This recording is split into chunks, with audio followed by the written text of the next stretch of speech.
श्री स्वामी समर्थ मैत्रिणींनो, तुम्हा सगळ्यांचं माझ्या ईश्वर भक्ती चॅनलवर सहर्ष स्वागत आहे। मैत्रिणींनो, आज 22 जून सोमवार आहे आणि आजच्या दिवशी अष्टमी आली आहे। हा दिवस खूप कमी वेळेला जुळून येतो, म्हणजे सोमवारी अष्टमी येणं हे म्हणजे स्वतःमध्येच एक शुभ संयोग आहे। आणि ह्या दिवशी जर आपण काही उपाय केले तर ते आपल्याला 1000 पटीने जास्त फळ देऊन जातात।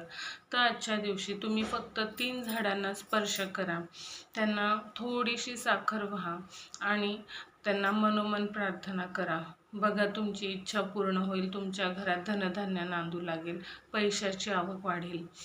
तर ते 3 झाडं कोणती? तर पहिलं म्हणजे पिंपळाचं झाड।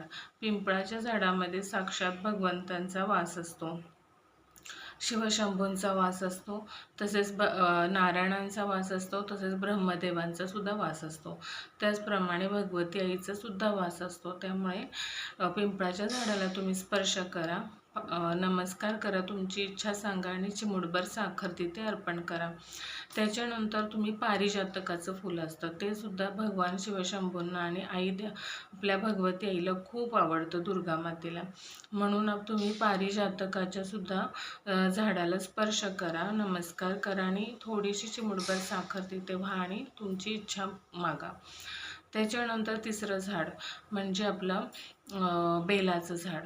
बेलाच्या झाडापाशी आजच्या दिवशी छान तुपाचा दिवा लावा, थोडीशी साखर वाहा आणि तुमची मनोमन इच्छा मागा, स्पर्श करा आणि तुमची मनोमन इच्छा मागा। ह्या 3 झाडांना तुम्ही जरा स्पर्श करून तुमची इच्छा सांगितली, थोडीशी साखर वाहिली, म्हणजे साखर म्हणजे थोडक्यात त्यांना नैवेद्य दाखवला, तर तुमची कोणतीही इच्छा पूर्ण होऊ शकते आणि माता लक्ष्मी कायम तुमच्या घरात निवास करते। तुमच्या पूर्ण शरीरामध्ये सकारात्मकता जाणवेल तुम्हाला।